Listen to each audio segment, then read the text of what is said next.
A puppy begs a vet not to euthanize him, but when she reads his collar, she freezes.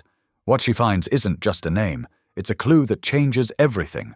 Suddenly, this isn't about one terrified dog. It's about a mystery buried deep in the shadows, and a truth powerful people would do anything to hide. Why would someone want this puppy gone so badly? What secret is carved into his collar, and how far will they go to silence it? I'd love to know. Where are you watching from? Type it down below, and while you're here, subscribe so you'll always catch the next story. The autumn wind rattled the windows of Pike Veterinary Clinic as Dr. Lenora Pike finished updating her patient records. The small waiting room sat empty, its worn chairs and faded magazines testament to years of faithful service to the pets of Castleridge, Pennsylvania. Her modest clinic wasn't fancy, but it was hers, built from years of hard work and dedication. Lenora glanced at the clock. 5:45 in the evening. Almost closing time. She tucked a loose strand of auburn hair behind her ear and started organizing supplies for tomorrow. The familiar routine brought comfort after a long day of checkups and vaccinations. The sharp click of expensive shoes on linoleum shattered her peace. A tall man in an immaculate charcoal suit strode through her door, carrying something wrapped in what looked like an expensive coat.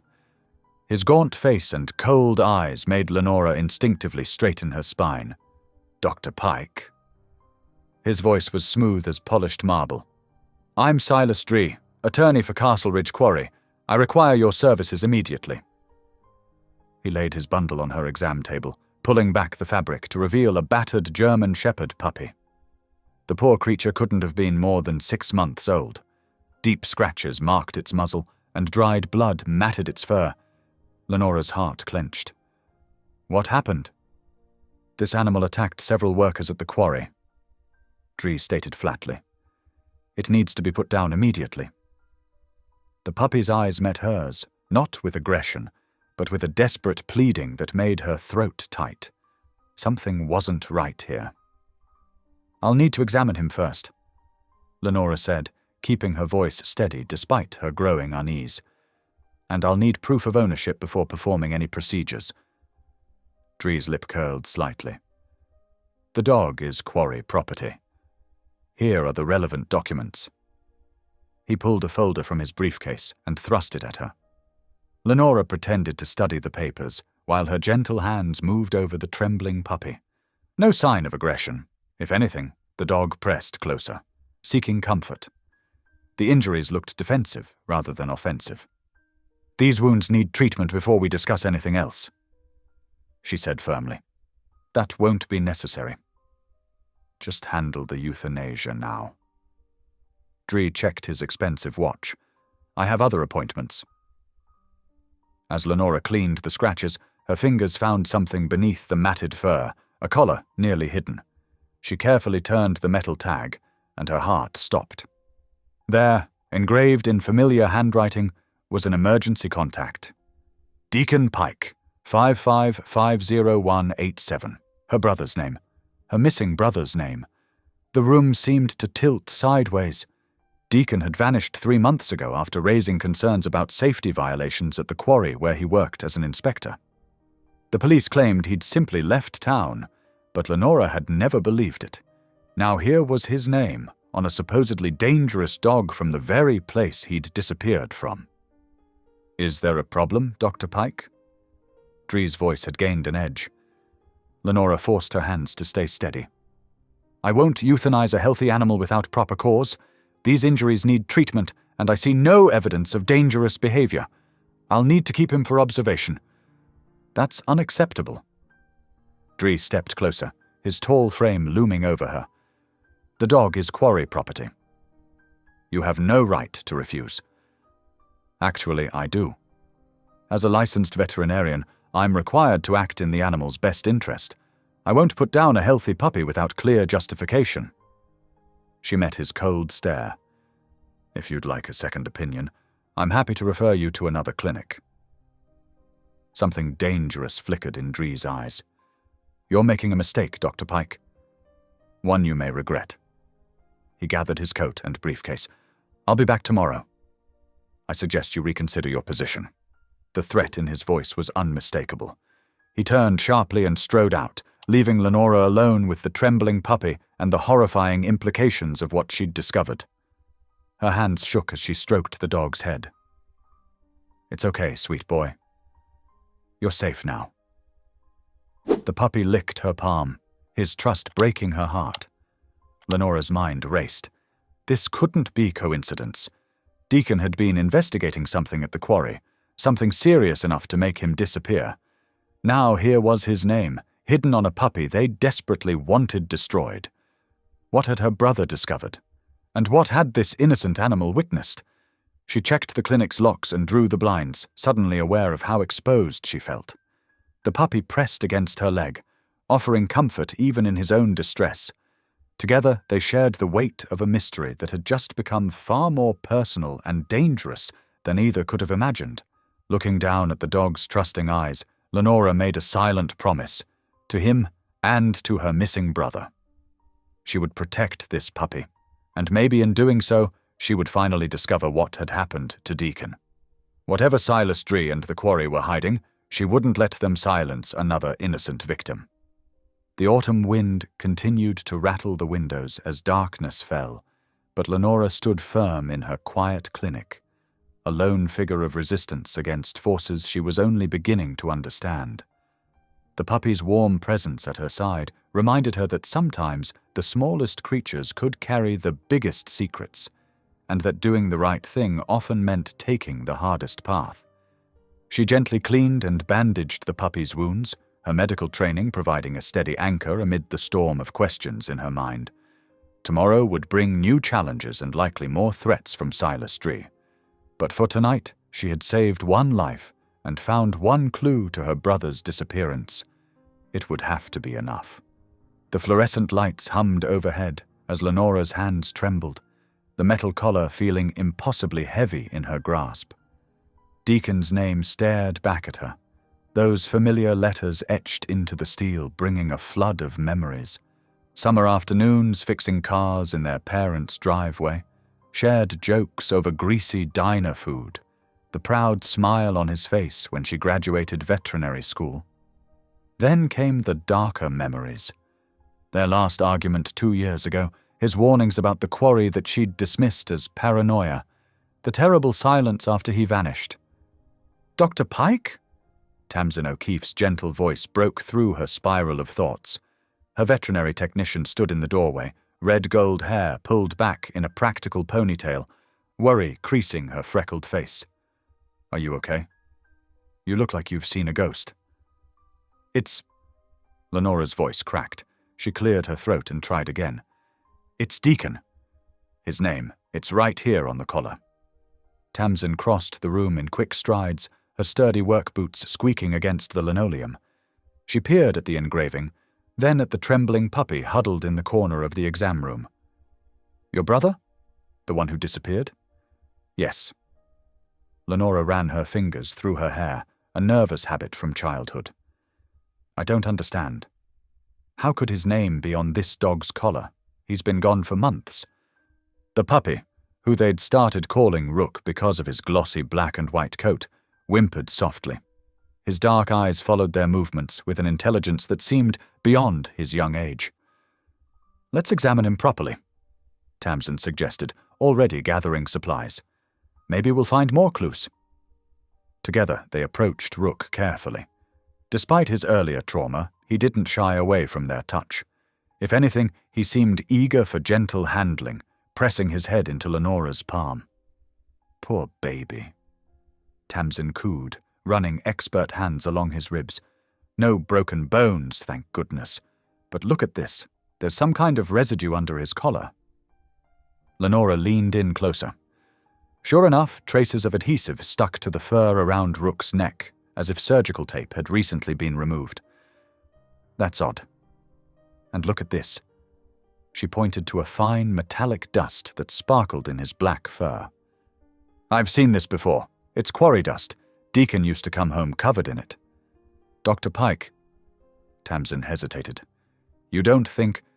Could your brother have been trying to tell you something through this dog?" The question hung heavy in the air.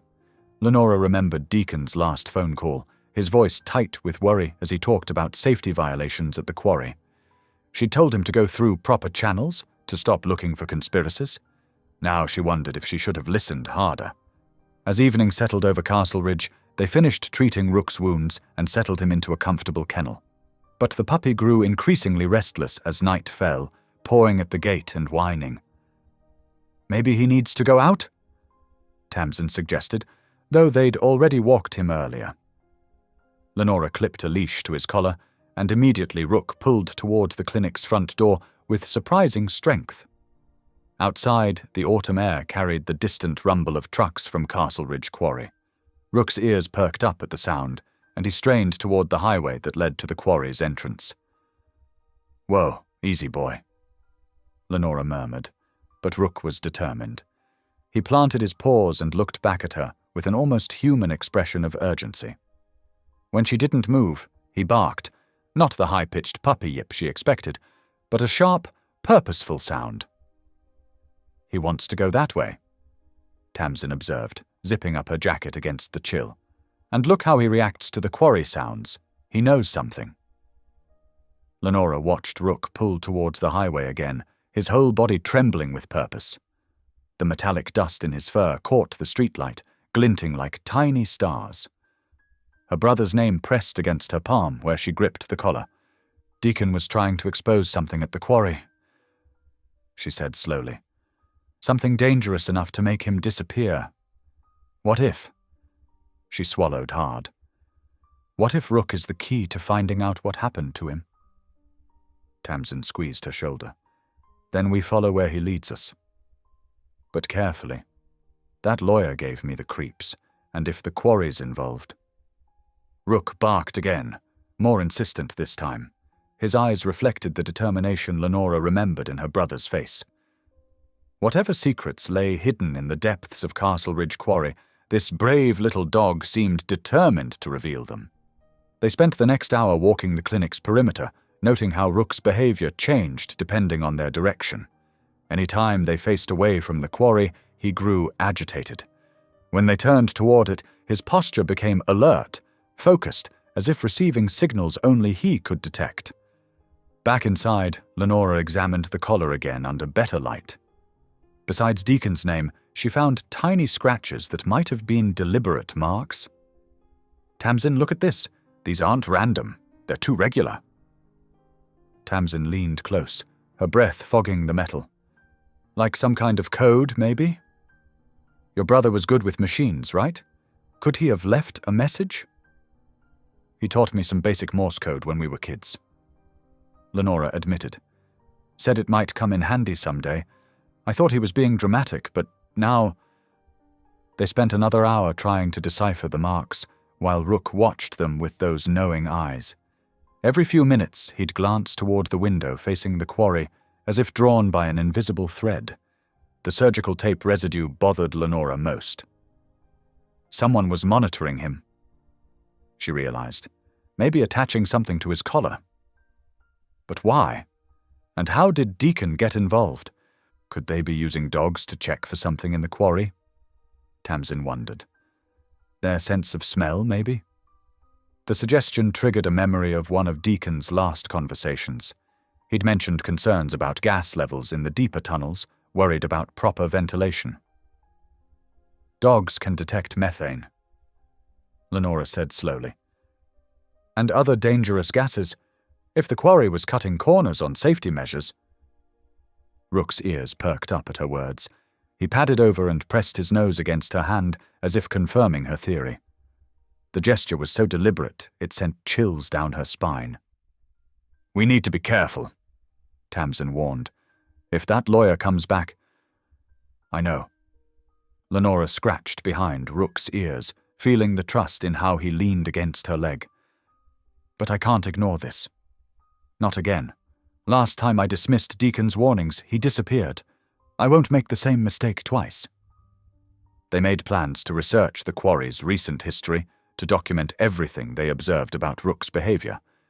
But both women knew the real answers lay in the direction the puppy kept pulling, toward the looming silhouette of Castle Ridge Quarry, where the night shift's floodlights cast long shadows against the sky. Rook settled into his kennel for the night, but his eyes remained fixed on the window. Every time a quarry truck rumbled past on the highway, his ears would prick up, and he'd make that same deliberate bark. Not a warning, Lenora realized, but a call, as if he was trying to respond to something or someone in the distance. "We'll figure this out," she promised him softly. "Whatever Deacon was trying to tell us, whatever you're trying to show us, we'll understand. Just be patient with us." The puppy's tail thumped once against his blanket, and Lenora could have sworn he nodded. As she prepared to head home for the night, leaving Tamsin for the evening shift, she couldn't shake the feeling that Rook was more than just a clue. He was a messenger, deliberately sent by her brother to guide them toward the truth. The question was, would they be brave enough to follow where he led? And what would they find when they did? The morning light revealed destruction that made Lenora's heart sink. Her small veterinary clinic, normally a haven of healing, looked like it had been through a war zone. All 4 tires of her white clinic van were slashed, rubber hanging in sad ribbons from the rims. The security cameras that usually kept watch over the parking lot hung limply from their mounts, wires exposed where someone had deliberately cut them. Lenora stood in the crisp morning air, wrapping her arms around herself as she surveyed the damage. Her breath came out in visible puffs in the chilly Pennsylvania morning. This wasn't random vandalism. This was a message. Refusing to euthanize Rook had put a target on her back. "Oh my goodness!" Tamsin's voice carried across the parking lot as her assistant hurried toward her. "Dr. Pike, what happened? Looks like someone didn't appreciate us saving Rook." Lenora said quietly, trying to keep her voice steady despite the fear churning in her stomach. She watched as Tamsin pulled out her phone to take pictures of the damage. "We need to call the police," Tamsin insisted, her usually cheerful face tight with worry. "They won't do anything," Lenora replied, thinking of how intertwined local law enforcement was with quarry interests. "But go ahead and file a report anyway. We'll need it for insurance." Inside the clinic, Rook greeted them with excited tail wags, seemingly oblivious to the tension in the air. His recovery over the past few days had been remarkable. The fearful, injured dog was now bright-eyed and energetic. But there was still something troubled in his dark eyes, especially when he looked toward the windows facing the direction of the quarry.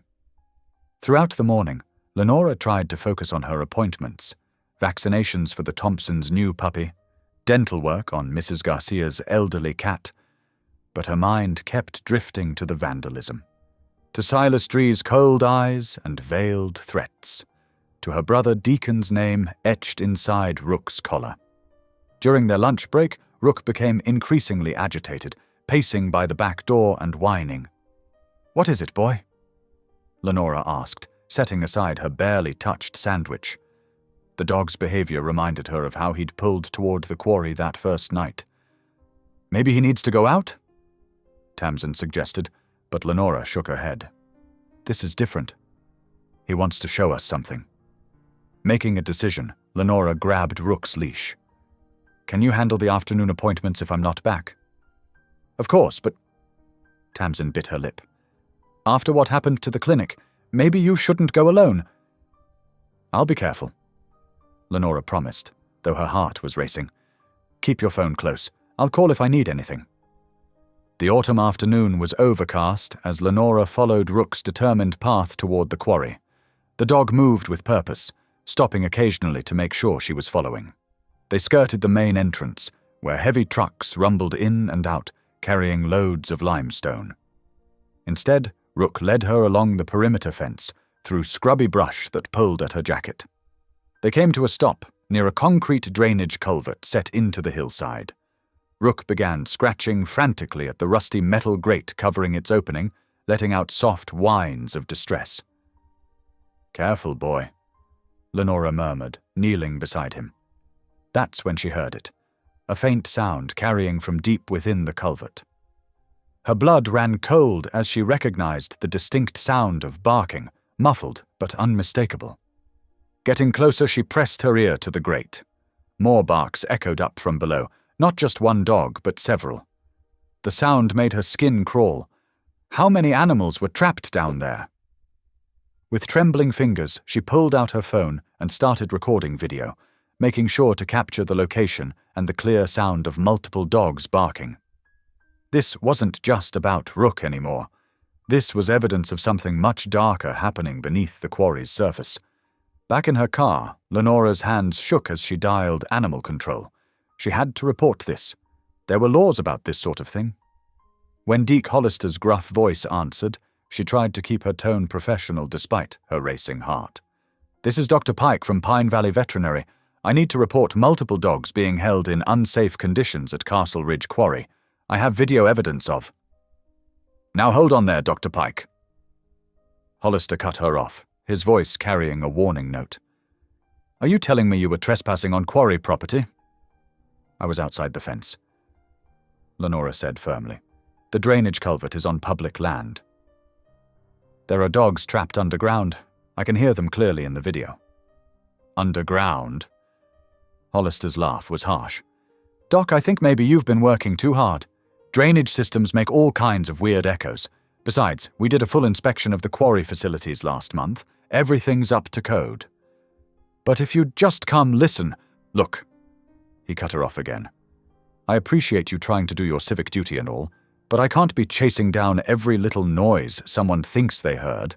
The quarry's got all their permits in order. Now, I'd strongly suggest you stay away from there before someone reports you for harassment." The line went dead. Lenora stared at her phone, anger and frustration burning in her chest. The message was clear. Hollister was in the quarry's pocket, just like so many others in Castle Ridge. Rook whined softly from the passenger seat, pressing his nose against her arm. Looking into his intelligent eyes, Lenora felt her resolve strengthen. "Don't worry, boy," she whispered, scratching behind his ears. "We'll find a way to help them. And maybe find Deacon, too." The drive back to the clinic was tense, her mind racing with possibilities. The vandalism, Silas's threats, Hollister's dismissal.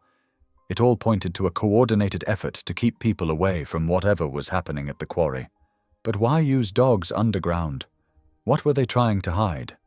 When she pulled into the clinic parking lot, Tamsin was waiting anxiously by the door. "Thank goodness you're back." "I was getting worried. Did you find anything?" Lenora nodded grimly, leading both Tamsin and Rook into her office before closing the door. She pulled up the video on her phone, letting the sound of multiple dogs barking fill the small space. "Oh my God!" Tamsin whispered, her face pale. "How many are down there?" "I don't know," Lenora admitted. "But animal control won't help. Hollister shut me down immediately. He's clearly protecting the quarry's interests." "So what do we do?" Lenora looked at Rook, who sat alert and focused, as if he understood every word. "We keep digging," she said firmly. "Something illegal is happening at that quarry, and these dogs, including Rook, are part of it. We just need to figure out what they're being used for." "And find your brother," Tamsin added softly. "Yes," Lenora agreed, touching the collar she now kept in her desk drawer. "Deacon tried to warn me about the quarry 2 years ago, but I didn't listen. I thought he was just being paranoid. Now I'm wondering if he discovered whatever they're hiding down there." The rest of the afternoon passed in a blur of appointments, but Lenora's mind kept returning to those desperate barks echoing up from beneath the earth. As she locked up for the night, she looked at the vandalized clinic, the slashed tires, the disabled cameras. They had tried to frighten her into silence, but they had only succeeded in strengthening her determination. "Come on, Rook," she said, leading him to her personal car. "You're staying with me tonight?" "I don't trust them not to try something else." The little black and white dog jumped eagerly into the passenger seat, but his eyes remained fixed on the distant quarry, visible on the horizon in the dying light. Somewhere in those shadowy depths, more dogs like him were trapped, waiting for someone to find them. And maybe, just maybe, they would lead her to answers about her brother's disappearance. As she drove home, Lenora's mind was already forming plans. She would need help, someone with authority who couldn't be bought off like Hollister. someone who would take her evidence seriously. But most importantly, she needed to understand why the quarry was using dogs underground in the first place. What were they searching for? What was valuable enough to justify all this secrecy and intimidation? The answers were there, hidden beneath the limestone and concrete, and somehow she would find them, for the trapped dogs, for Rook, and for Deacon. After the frustrating dismissal from Animal Control Officer Hollister, Lenora knew she needed help from someone with real authority, someone outside the web of local influence. Her research led her to Deputy Marshal Kellen Dury, who was conducting routine explosives audits at facilities across 3 counties. She found him at the county courthouse, a tall man with weathered features who looked up from a stack of paperwork as she entered his temporary office. His piercing eyes assessed her carefully as she introduced herself. "Dr. Lenora Pike, I need to report suspicious activity at Castle Ridge Quarry," she said, getting straight to the point. "I have reason to believe they're involved in illegal operations, possibly connected to my missing brother." Marshal Dury's expression remained neutral, but he gestured to the chair across from his desk. "Please, sit down. Tell me what you've found."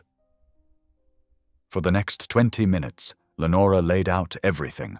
Rook's arrival with Silas Dree, the hidden contact information, the vandalism at her clinic, and most importantly, the sounds of multiple dogs trapped beneath the quarry grounds. As she spoke, Dury took careful notes, his pen scratching steadily across his notepad. When she finished, he sat back, studying her with those keen eyes.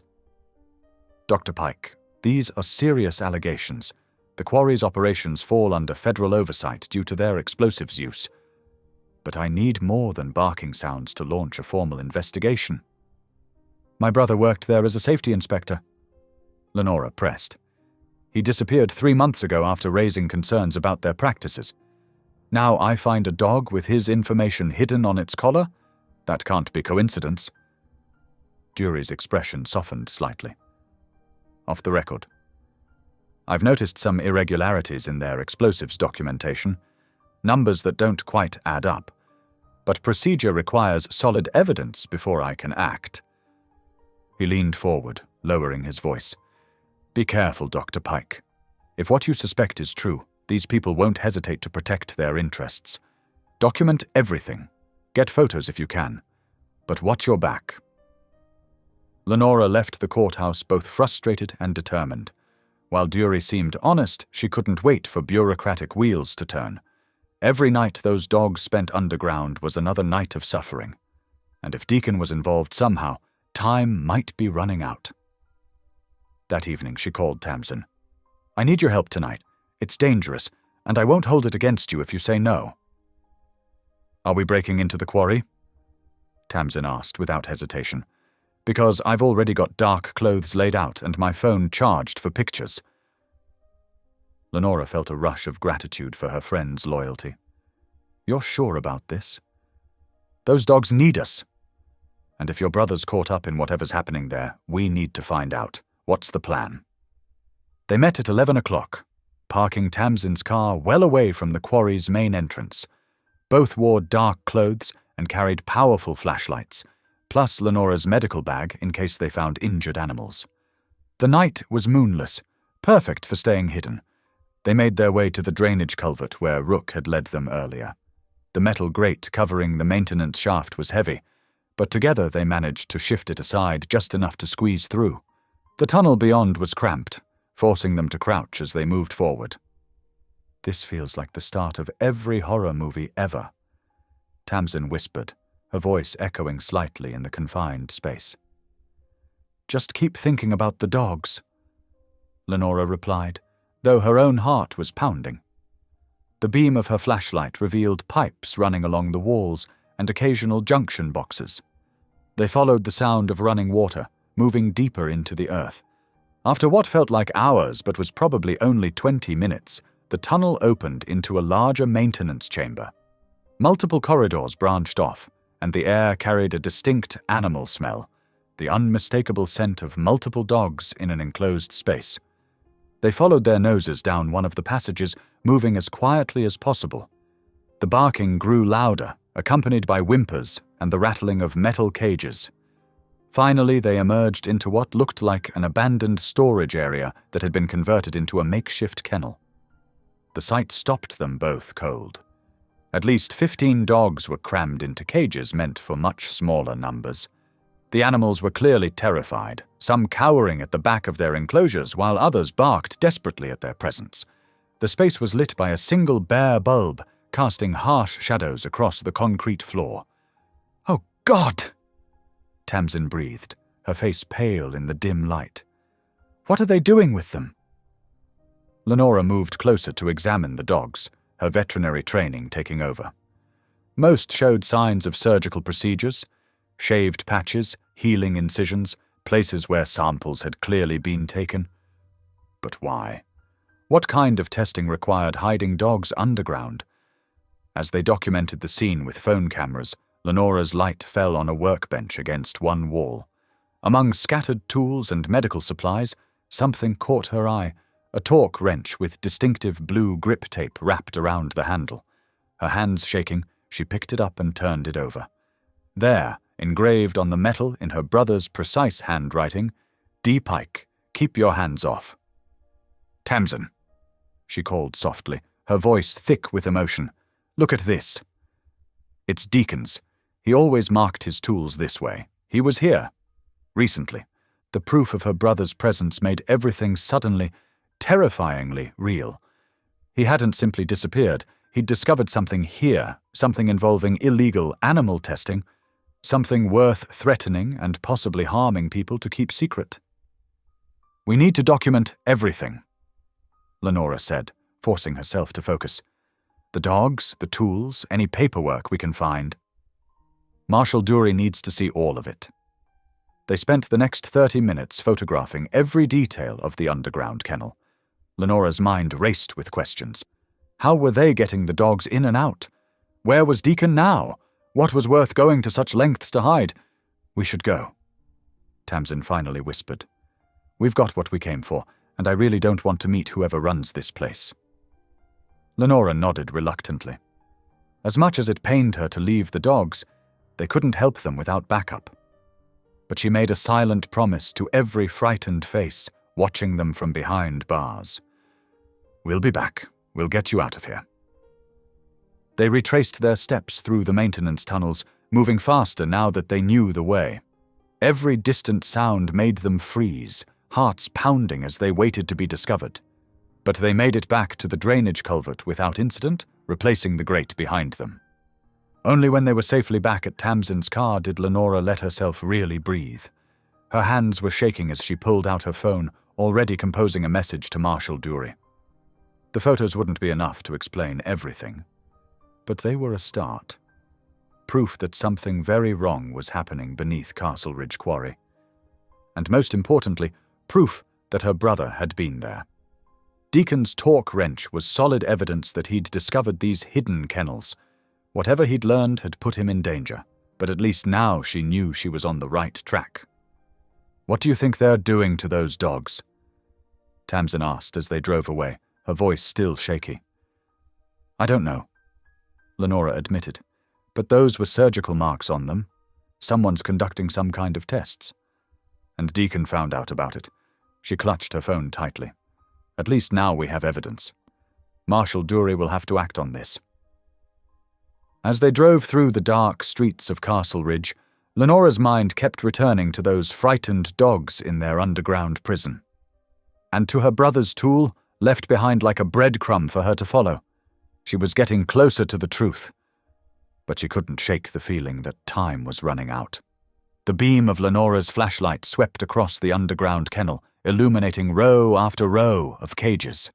Her heart ached at the sight of so many frightened dogs, their eyes reflecting the light like dozens of desperate stars in the darkness. Tamsin stood beside her, gripping Rook's leash tightly as the small dog whimpered at the familiar surroundings. "We need to document everything," Lenora whispered, pulling out her phone to take photos. The flash lit up the dank space in brief bursts, capturing evidence of the cruel operation.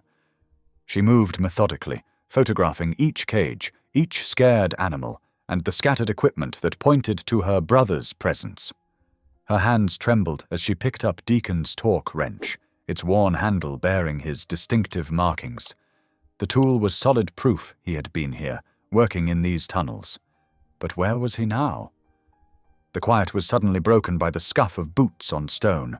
Before Lenora could react, powerful flashlight beams cut through the darkness from both tunnel entrances. They were surrounded. "Well, well," came Silas Dree's smooth voice as he stepped into view. "What an unexpected pleasure, Dr. Pike." His expensive suit looked oddly out of place in the underground chamber, but his calm demeanor was more frightening than any show of anger would have been. 4 burly quarry guards moved in behind him, their faces hard in the harsh light. Lenora felt her throat tighten as she realized how thoroughly they were trapped. Beside her, Tamsin grabbed her arm. "Run!" Tamsin shouted, suddenly shoving Lenora toward the nearest tunnel. In the same motion, she yanked Rook's leash and bolted in the opposite direction.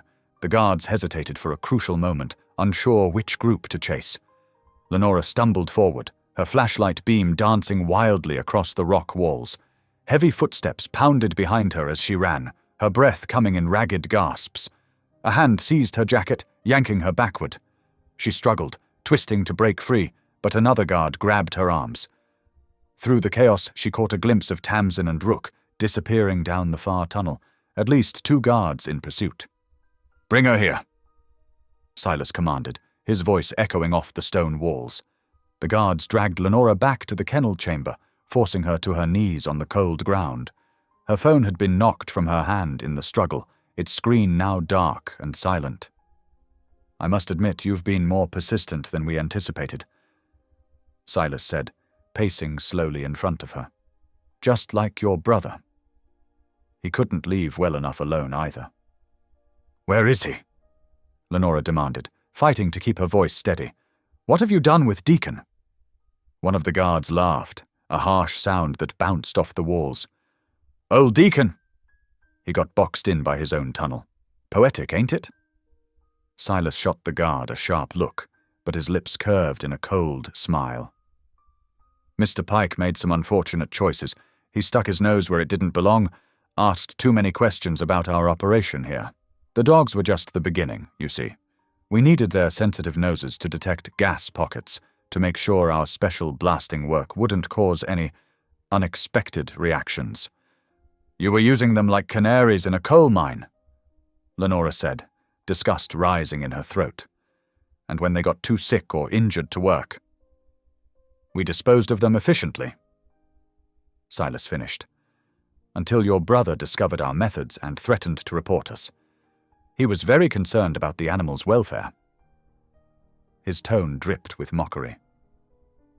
"But fortunately, these old tunnels can be quite unstable. Accidents happen." "You killed him," Lenora whispered, horror washing over her. "Oh, nothing so dramatic," Silas replied. "Let's just say he's currently contained, and soon all evidence of this unfortunate situation will be eliminated. We have a quiet blast scheduled for dawn, a small, controlled demolition to seal off these unused tunnels. Standard safety procedure, you understand." The implications hit Lenora like a physical blow. They were planning to collapse the tunnels, burying everything and everyone inside them. The dogs, any evidence of their illegal operations, and Deacon himself would be entombed in the rock. "You can't do this," she said, struggling against the guard's grip. "People will ask questions. They'll investigate." "Who will ask questions?" Silas interrupted smoothly. "The local police who depend on quarry donations for their equipment. The town council members who owe their positions to our support. Or perhaps your friend at Animal Control, who knows better than to challenge us." He crouched down to meet her eyes, his face inches from hers. "By this time tomorrow, these tunnels will be sealed forever. Any unfortunate animals trapped inside will be written off as strays that wandered in before the blast. And if anyone does come looking, well, they won't find anything but solid rock." One of the guards checked his watch. 3 hours till dawn, Mr. Dree. We should start the preparations." Silas straightened, brushing invisible dust from his sleeve. Indeed. Secure Dr. Pike in one of the empty cages. Make sure she's comfortable. She'll have a front row seat for our little demolition project. The guards roughly pulled Lenora to her feet. She fought against them, but their grip was too strong. As they dragged her toward an empty cage, her mind raced. Tamsin had escaped with Rook. They were her only hope now. But would they be able to get help in time? And even if they did, who would believe them? The cage door clanged shut, the sound echoing like a death knell through the underground chamber. Through the bars, Lenora watched as Silas directed the guards to begin setting up their equipment. The other dogs whimpered and cowered in their cages, as if they could sense the coming destruction. Somewhere in these tunnels, Deacon was trapped, probably injured and alone. He had tried to save these animals, to expose the quarry's cruel practices, and it had cost him everything. Now, unless help arrived soon, his sister would share his fate. Lenora wrapped her hands around the cold metal bars, fighting back tears of frustration and fear. The quiet blast they had planned would be anything but quiet for those trapped underground. It would be the last sound they ever heard. The harsh fluorescent lights of the examination room cast stark shadows as Lenora held Rook's collar under the magnifying lamp. Her hands trembled slightly as she turned the worn leather band, studying every inch with the careful attention she usually reserved for delicate surgeries. Something about the marks had been nagging at her since they'd rescued the small black and white dog, but she hadn't had a chance to examine them properly until now. "Hold still, sweet boy," she murmured to Rook, who sat patiently on the metal exam table. His intelligent dark eyes watched her every move, as if he understood the importance of what she was doing. That's when she saw them. Tiny scratches that at first glance looked like normal wear and tear, but there was a pattern to them, a deliberate sequence of numbers that made her breath catch in her throat. 420, 315, 545. "Oh my God," Lenora whispered, her fingers tracing the marks. The room seemed to spin as childhood memories flooded back. Lazy summer afternoons spent creating secret codes with Deacon, passing encrypted notes during boring family dinners, the special number system they'd developed that no one else could crack. This wasn't random damage. These were messages carefully carved into the leather by someone who knew their childhood code. By Deacon. Tamsin looked up from where she was organizing medical supplies. "What is it? Did you find something?" "These aren't just scratches," Lenora said, her voice thick with emotion. "They're times, blasting times." She grabbed her phone with shaking hands and pulled up the quarry's published schedule of controlled explosions. Her heart pounded as she compared the numbers. "Look, 4:20. That's 4:20 a.m., 3:15, 5:45. These all match up with times when they weren't supposed to be blasting at all. Night operations that weren't on any official schedule." Tamsin came closer, peering at the collar. "But why would they be doing secret blasts? And what does it have to do with the dogs?" Lenora's mind raced, connecting pieces of a puzzle she hadn't even known she was solving. "The gas pipeline," she breathed. "It runs right under the quarry property. Remember last year when they had all those safety concerns about methane buildup?" She looked at Rook, seeing him with new eyes. The surgical tape residue they'd found under his collar, the strange metallic dust in his fur, the way he kept trying to lead them back to the quarry. "They're using the dogs to detect gas leaks underground," she said, horror dawning in her voice. "Dogs can smell methane long before any mechanical sensor picks it up. They're sending them down into unsafe tunnels to check for leaks before they blast." "That's illegal," Tamsin gasped, "and completely inhumane. If there's too much gas buildup." "The dogs don't come back," Lenora finished grimly. "That's why they wanted me to put Rook down. He survived something they didn't expect him to survive, and he could lead people back to what they're doing." She stroked Rook's head, tears welling in her eyes. "And Deacon, he must have figured it out. He was trying to document the illegal blasting schedule, prove what they were doing. He used the only thing he knew would eventually make its way to someone who could understand his message." Rook leaned into her touch, his tail giving a gentle wag. He'd been carrying this evidence all along, a living messenger trying to complete the mission Deacon had entrusted him with. "The night operations explain so much," Tamsin said, pacing the room. "Why they're so desperate to keep people away from the quarry after hours. Why they have that underground kennel. Why they were so quick to threaten you when you wouldn't euthanize Rook." Lenora nodded, her jaw set with determination. "And why they're planning that quiet blast at dawn. They're not just trying to cover up what happened to Deacon. They're destroying evidence of an entire illegal operation, one that's been putting profit over both human and animal lives." She picked up her phone again, this time dialing Deputy Marshal Kellen Dury's number. "We have proof now," she said as it rang. "Real, solid proof of what they're doing. Deacon found a way to tell us, even after they tried to silence him." The phone went straight to voicemail. Lenora left a detailed message, then turned to Tamsin. "We need to document everything. Take photos of the collar, the scratches. I'll write down all the times and cross-reference them with the official schedules. We need to make sure this evidence can't disappear." As they worked, Rook watched them with those knowing eyes. He'd carried his secret message for so long, waiting for someone to decode it.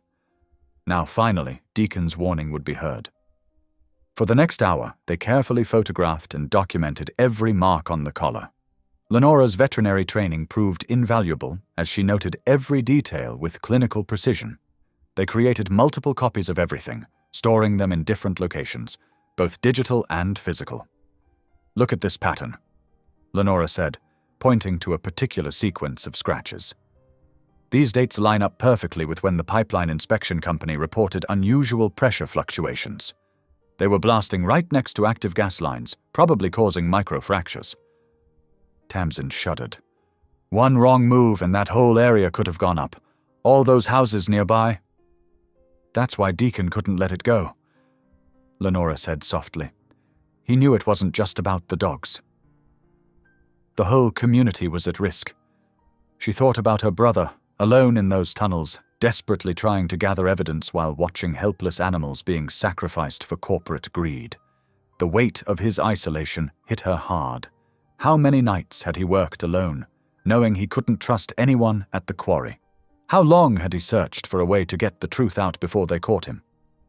"We won't let them bury this," she promised, both to herself and to Rook. "Whatever happens at dawn, they can't erase what Deacon discovered. The truth is already out." Rook pressed against her leg, offering silent support. In him she could see her brother's cleverness, his determination to protect others even at great personal cost. The dog wasn't just a victim of the quarry's schemes, he was a survivor, a witness, and now a key to exposing their crimes. "We should get this information to more people," Tamsin suggested. "The more copies that exist, the harder it will be for them to cover it up." Lenora nodded, already typing emails to trusted contacts. Her lawyer, a friend at the local newspaper, even her old veterinary school professor who had connections with animal welfare organizations. Each message included photos and detailed explanations of what they'd discovered. "Deacon knew," she said as she worked. "He knew that even if something happened to him, the evidence would eventually surface. He trusted that I'd remember our old code, that I'd understand what he was trying to tell us." The realization brought fresh tears to her eyes. Even during their years of estrangement, even when she'd thought he was being reckless and stubborn, Deacon had never lost faith in their connection. He'd encoded his message in their shared childhood memories, believing that when the time came, she would be there to decode it. As dawn approached, the weight of their discovery pressed heavily on them. Somewhere in those tunnels, Deacon was still fighting for survival. The quarry's plan to destroy evidence suddenly felt more urgent, more personal. They weren't just planning to collapse tunnels, they were trying to bury the truth itself. But thanks to a clever man and a brave dog, that truth had already escaped. It was scratched into a simple leather collar, carried through danger and darkness, waiting to be understood. Rook had completed his mission, transforming from a discarded victim into a crucial witness whose testimony was written in code on his very collar. The truth about the quarry's crimes, the illegal blasting, the endangered pipeline, The sacrificed dogs could no longer be hidden. Deacon's message had finally reached its intended recipient, and Lenora would make sure his warning was heard far and wide. "We'll find him," she promised Rook, who seemed to understand every word. "And we'll make sure everyone knows what he risked everything to expose." The dog's tail wagged gently, his mission finally complete. He had carried Deacon's message faithfully, through fear and pain and darkness, until it reached the one person who could understand it. Now, as the night deepened toward dawn, that message would become their weapon in the fight for justice. The evening air held a bitter chill as Lenora rushed through the darkened streets of Castle Ridge toward the temporary office where Marshal Kellen Dury was working. Her breath came out in visible puffs, matching the frantic rhythm of her footsteps. In her hands, she clutched a manila folder containing photographs of Rook's collar and her carefully documented analysis of Deacon's code. The federal building's security lights cast long shadows across the nearly empty parking lot. Only one car remained, Kellen's government-issue sedan. Lenora's knuckles rapped sharply against his office door. "Come in," Kellen called, his voice weary from long hours of paperwork. Lenora burst in, her cheeks flushed from the cold and excitement. "I have it. The proof we need." She spread the contents of her folder across his desk, scattering some of his meticulously arranged papers. Kellen straightened in his chair, his exhaustion falling away as he examined the photographs. "Walk me through this." "The scratches on Rook's collar, they're not random wear marks. They're coordinates and timestamps that match the quarry's unauthorized night blasting schedule." Lenora pointed to her handwritten notes. "It's a code my brother and I used as kids." Deacon was leaving breadcrumbs, trying to document what he discovered. Kellen's weathered face grew serious as he compared the timestamps to his own records. "This shows a pattern of unregistered explosions directly beneath the gas pipeline." He looked up at Lenora. "Your brother was gathering evidence." "Yes, and they're using dogs like Rook to check for methane leaks before they blast. That's why they wanted him destroyed. He's living proof of their illegal operations." Kellen gathered the papers with decisive movements. "This is enough. I can get an emergency warrant within the hour." He reached for his phone, but paused as heavy footsteps echoed in the hallway. The door burst open. Wardell Castleridge himself stood in the doorway, flanked by 2 police officers. His silver hair gleamed under the fluorescent lights, his expensive suit a stark contrast to the institutional setting. "Marshal Dury." Castleridge's voice oozed false courtesy. "I hate to interrupt, but we have a situation requiring immediate attention." He gestured to the officers. "These gentlemen need to speak with Dr. Pike." Lenora's heart hammered as one officer stepped forward, unfolding a warrant. "Dr. Lenora Pike, we need you to come with us. We found unauthorized explosive materials in your clinic during a routine inspection." "What? That's impossible." Lenora turned to Kellen, who had risen from his desk. "This is harassment," Kellen stated firmly. "Dr. Pike is assisting in a federal investigation." Castleridge's smile didn't reach his eyes. "The law applies to everyone, Marshal. Even those conducting investigations." He emphasized the last word with obvious disdain. The officers moved to either side of Lenora. As they led her out, her phone buzzed. The text message from Tamsin made her blood run cold. "Help! They're taking Rook. Black SUV heading north." The message cut off abruptly. Hours later, Lenora sat in a stark interrogation room, her professional license temporarily suspended pending investigation. The police had discovered several detonators in a supply closet at her clinic, perfectly planted evidence that she couldn't explain away. Through the window, she could see animal control officers removing crates and equipment from her building. "Your clinic will remain closed until the investigation is complete," the detective informed her coldly. "We'll need to review all your patient records, procedures, and financial documents." Lenora watched helplessly as years of hard work crumbled around her. Her phone had been confiscated, leaving her unable to reach Tamsin or anyone else who might help. Through the clinic's front window, she could see local news vans gathering, drawn by the scandal of a veterinarian allegedly storing explosives. When they finally released her, the sun had set. Lenora walked slowly through her ransacked clinic.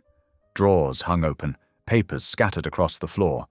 Even the framed photo of her and Deacon from happier times lay shattered, the image of their smiling faces webbed with cracks.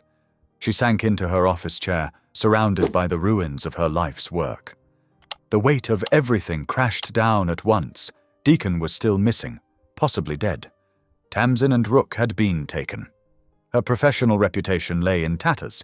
Even Kellen's hands were tied by the legal system Castleridge had so expertly manipulated. Tears slid down her cheeks as she picked up the broken photo frame. "I'm so sorry, Deacon," she whispered. "I tried to help, but I've lost everything. Maybe you were right to keep me out of this." The empty clinic seemed to mock her with its silence. No clicking of dog nails on the floor, no purring cats in their cages, no Tamsin's cheerful humming as she organized supplies, just the hollow echo of her own breathing and the distant sound of news reporters outside. Her cell phone, returned but likely monitored, showed no messages from Tamsin.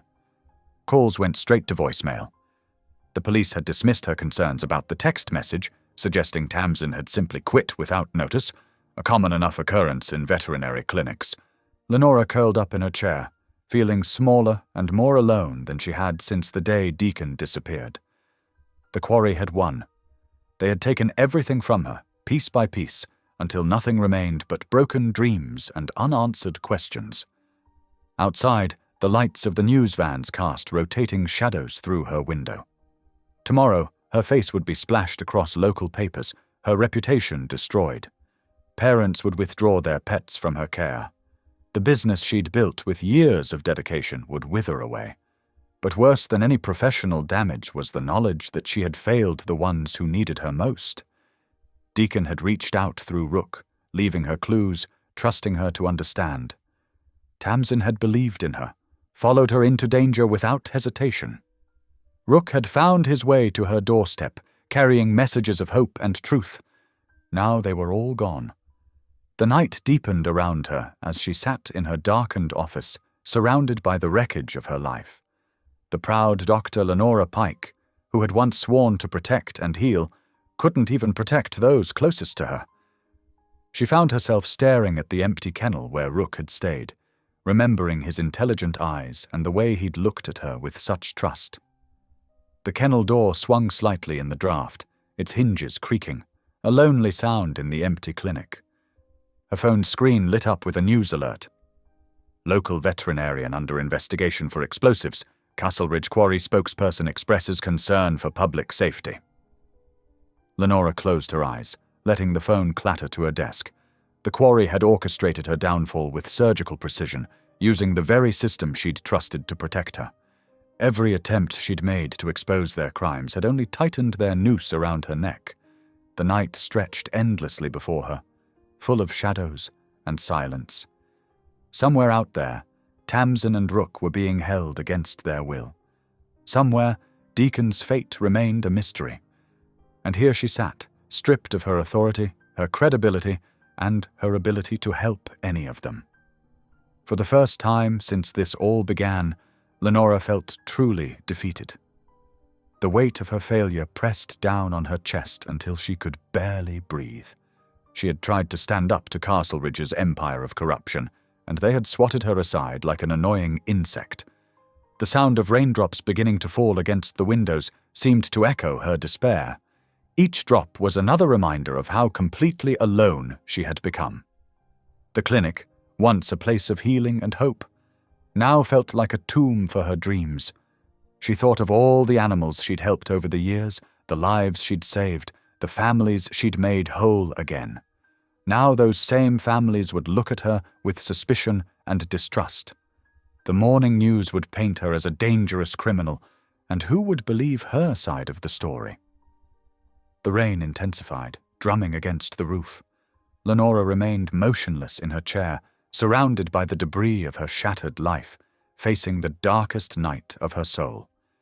Everything she had worked for, everything she had believed in, lay in ruins around her. And somewhere in the darkness, Wardle Castleridge was surely smiling, knowing he had finally silenced another threat to his empire of corruption and greed. Rain-heavy clouds churned overhead as Lenora sat cross-legged on her clinic's floor, surrounded by scattered papers and Rook's worn collar. Her fingers traced the scratches that had seemed random at first glance, but now held desperate meaning. The dim emergency lights cast long shadows across the ransacked room, evidence of how thoroughly Wardle's men had destroyed her life's work. Think, she muttered, her hazel eyes narrowing as she studied the markings.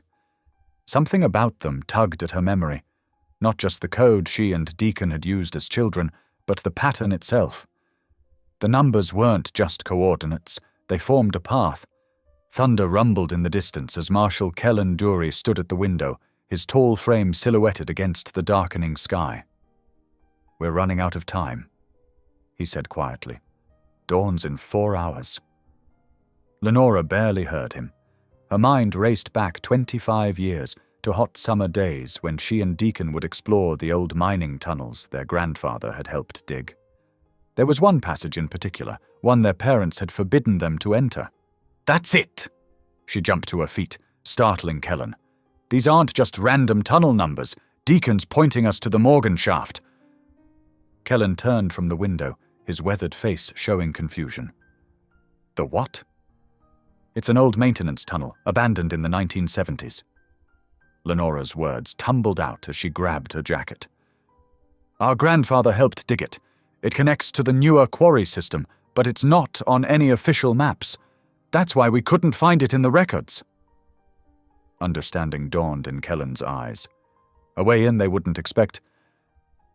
Exactly. Lenora's hands shook as she gathered what they needed. Flashlights, rope, her medical kit. "Deacon and I used to play there as kids.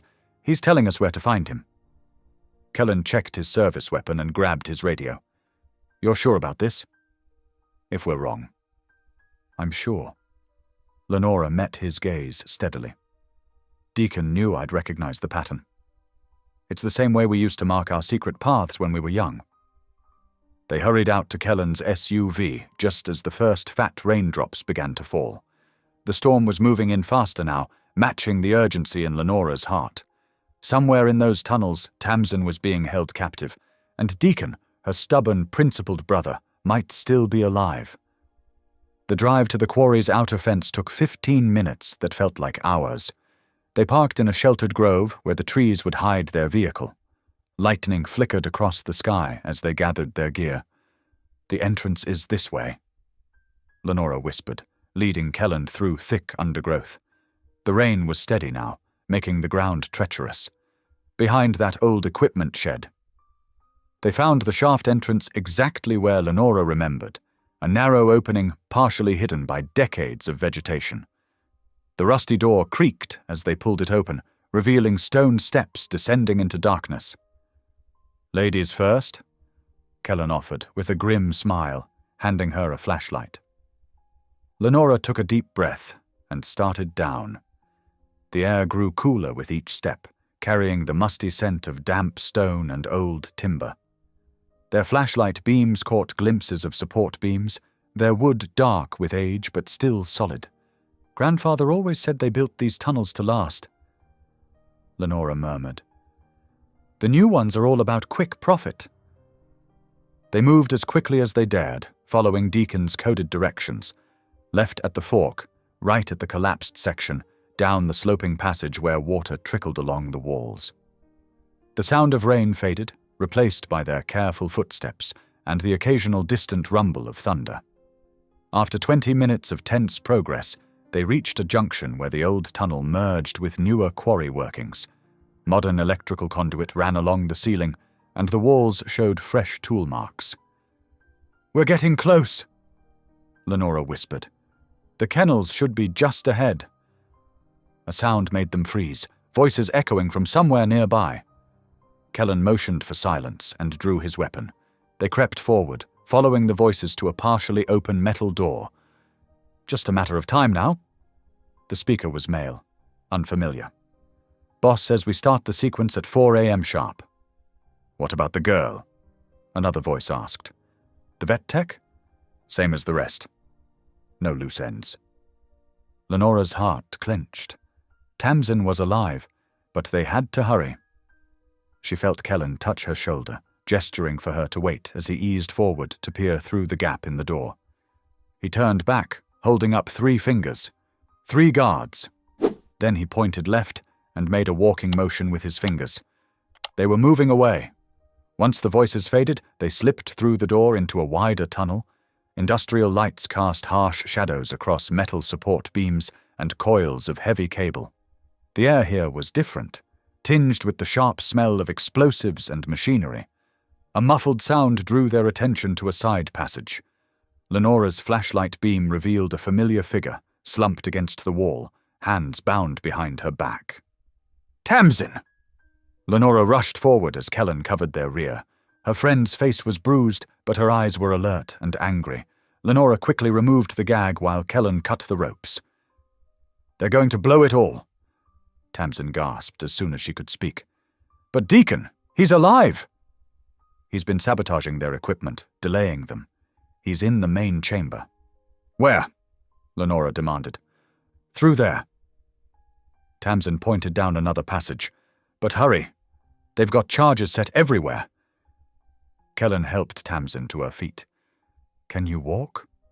She nodded grimly. Just try to stop me. They moved as quickly as they dared through the tunnel network, following Tamsin's directions.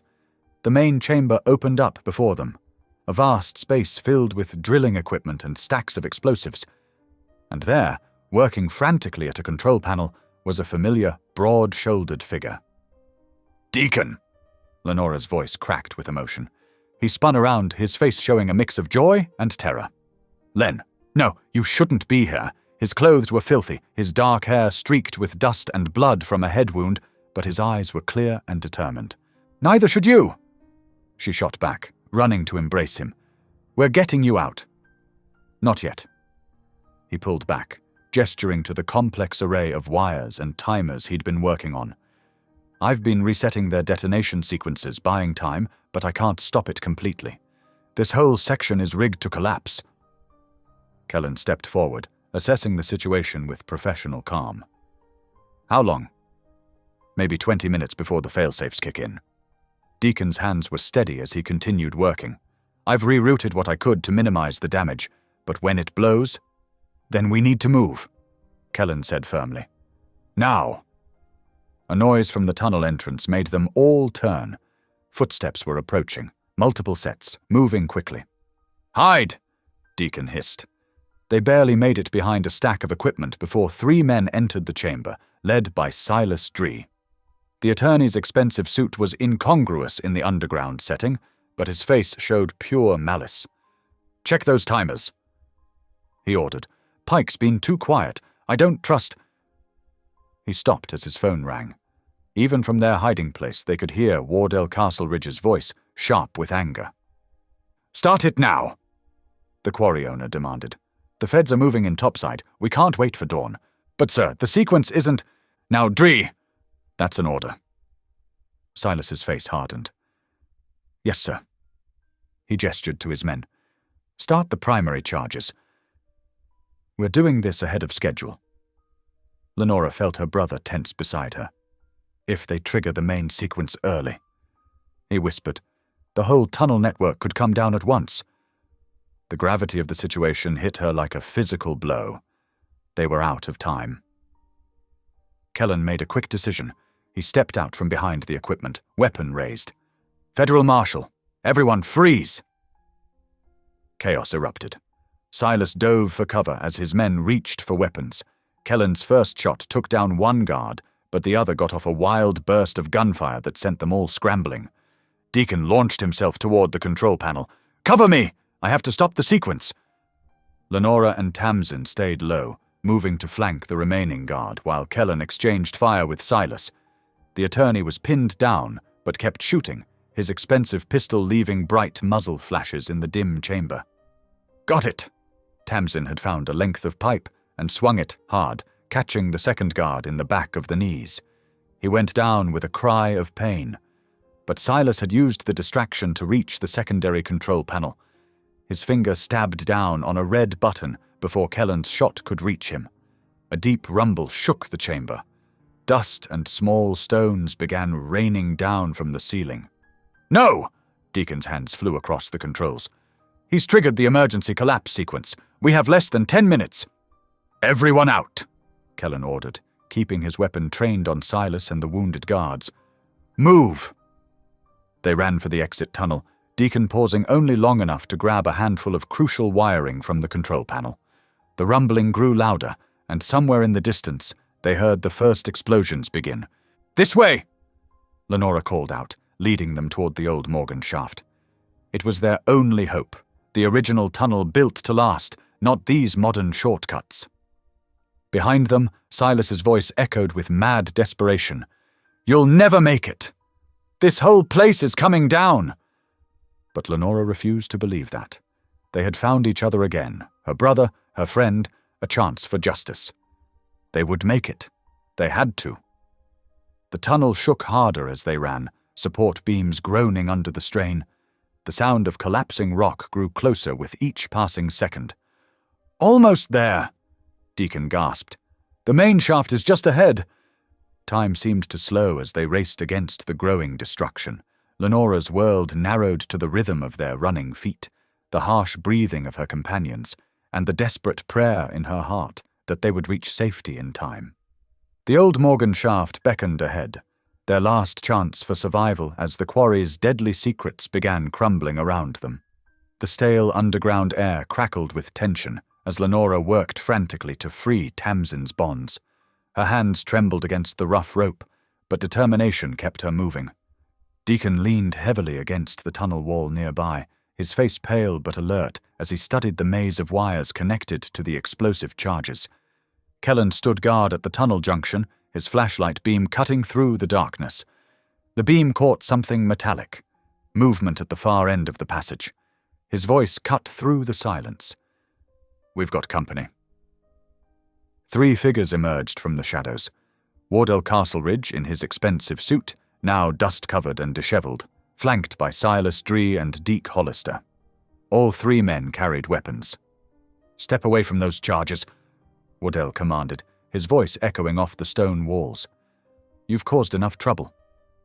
Lenora's fingers kept working at Tamsin's bonds, but her heart hammered in her chest. She refused to look up, knowing every second counted. "It's over, Castleridge," Kellen declared, his stance wide and ready. "We have enough evidence to shut down your whole operation." Hollister raised his gun with an unsteady hand. "Don't be stupid, Marshal." Accidents happen in mines all the time. No one would question it. From the shadows behind them came a low growl. Rook had circled around through a side passage, his black and white form barely visible in the dim light. The dog's hackles were raised, his usual gentle demeanor replaced by fierce protectiveness. "That mutt again," Silas sneered, turning slightly to keep both Kellen and Rook in view. "Should have put it down when I had the chance." Deacon spoke up, his voice hoarse but steady. "You've been putting down innocent animals for years? Using them like disposable tools. It stops now. Your bleeding heart was always your weakness, Pike." Wardell spat. "Just like your sister." Some people need to learn their place. The tension stretched like a wire about to snap. Sweat trickled down Lenora's neck as she worked on the final knot. Behind her she could hear Deacon whispering numbers under his breath as he traced the explosive wiring. Hollister took a step forward, his gun wavering between targets. "Time's wasting. Dawn's coming, and these charges are set to blow." "Last chance," Wardell announced. "Step away and forget what you've seen. Or don't step away at all." The moment exploded into action. Rook launched himself at Silas with startling speed, clamping onto his gun arm. The weapon clattered to the ground as man and dog tumbled together. Silas howled in pain and surprise. Kellen seized the distraction, tackling Hollister before he could get off a shot. The 2 men crashed into the tunnel wall, wrestling for control of the weapon. Despite his bulk, Hollister was no match for the Marshal's trained expertise. Waddell raised his own gun toward Lenora, but Tamsin, finally freed, knocked him off balance with a wild swing of her bound hands. The quarry owner stumbled, his shot going wide and sending rock chips flying. "The timer!" Deacon shouted above the chaos. "Lenora, I need your help!" She scrambled to his side, leaving Tamsin to grab Wardell's dropped flashlight as a weapon. Together, brother and sister traced the critical wiring while the sounds of fighting echoed around them. "Here," Deacon pointed with shaking hands. "The main detonator line, but we have to do this exactly right, or—" "It all goes up!" Lenora finished. Their eyes met in understanding. All those childhood hours spent working on engines together had prepared them for this moment.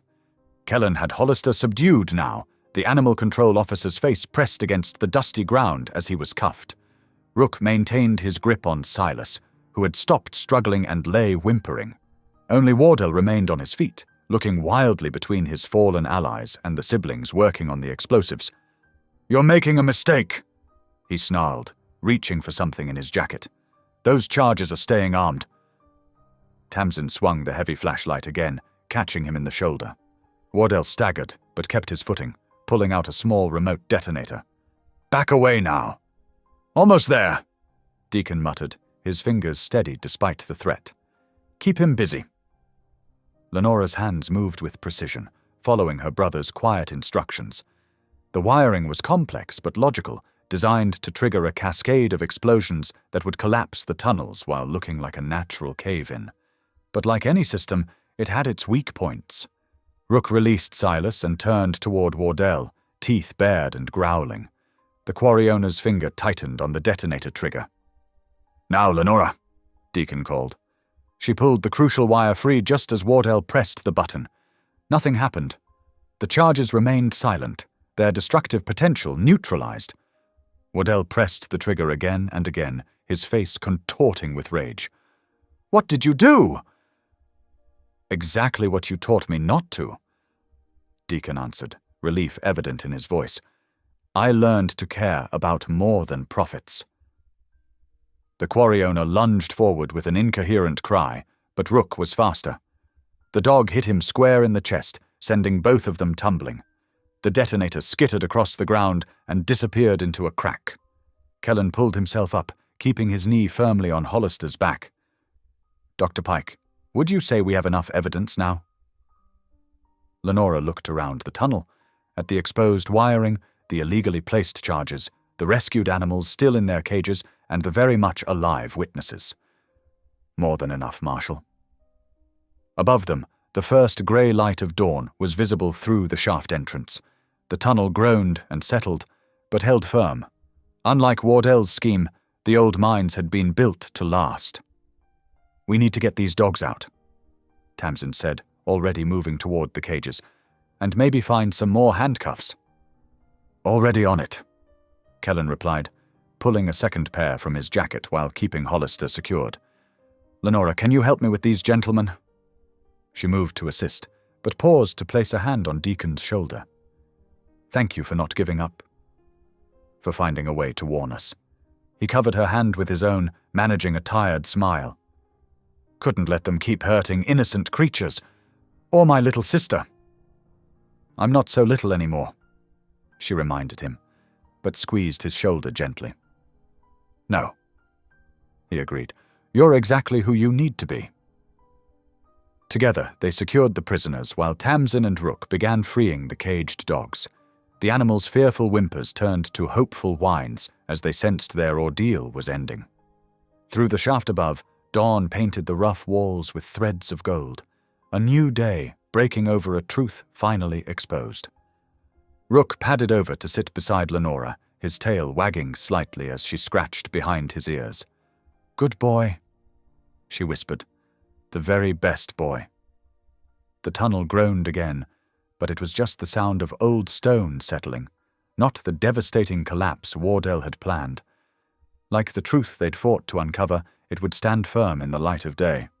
Kellen began reading rights to their prisoners, while Tamsin used her phone to call for backup. Deacon slumped against the wall, exhausted but finally free of his burden. And Lenora stood in the middle of it all, one hand on her brother's shoulder and the other buried in Rook's fur, feeling the pulse of justice and family restored. The rising sun painted the quarry in shades of amber and gold as a fleet of federal vehicles descended upon Castle Ridge Quarry. Their lights flashed against the limestone walls, creating a dance of red and blue in the early morning light. Deputy Marshal Kellen Dury stood watching with quiet satisfaction as his fellow agents moved with practiced precision. Waddell Castleridge, still in his expensive but now dust-covered suit, was led out in handcuffs. His usual commanding presence had crumbled, replaced by the desperate look of a man seeing his empire collapse. Behind him came Silas Dree, his polished facade equally tarnished, and Deke Hollister, who couldn't meet anyone's eyes. "The evidence is overwhelming," Kellen explained to Lenora, who watched from a safe distance. "The kennel setup, the coded schedule on Rook's collar, the illegal blasting equipment, it's all documented now. They won't escape conviction." 3 months later, Lenora stood in her newly reopened clinic, breathing in the fresh paint and reorganized supplies. The morning light streamed through windows that had been replaced after the vandalism, making everything look bright and new. Her medical license had been fully restored once the truth about the planted evidence came to light. Rook trotted beside her as she made her morning rounds, his official adoption papers proudly displayed on her office wall. The little black and white dog had grown healthier and happier, though he never lost his protective instincts. He'd taken to greeting each patient with gentle curiosity, as if determined to help them feel safe. The bell above the door chimed, and Deacon walked in, carrying his toolbox. "Thought I'd check on that wobbly examination table," he said, smiling easily. The shadows under his eyes had faded, and his shoulders carried less weight now that justice had been served. Their reconciliation had been gradual but genuine, built on new understanding and shared triumph. As Deacon set down his toolbox, he pulled out something special. A spare torque wrench, polished to a shine. "Remember when Dad taught us to use one of these?" he asked, holding it out to him. "Said the right tool in caring hands could fix almost anything." Lenora took the wrench, feeling its familiar weight. "I remember you always let me borrow yours when mine went missing." "That's what family does," he said softly. "We look out for each other, even when we lose our way for a while." They sat together on the clinic's front steps, watching the morning traffic pass. Rook settled between them, resting his head in Lenora's lap with a contented sigh.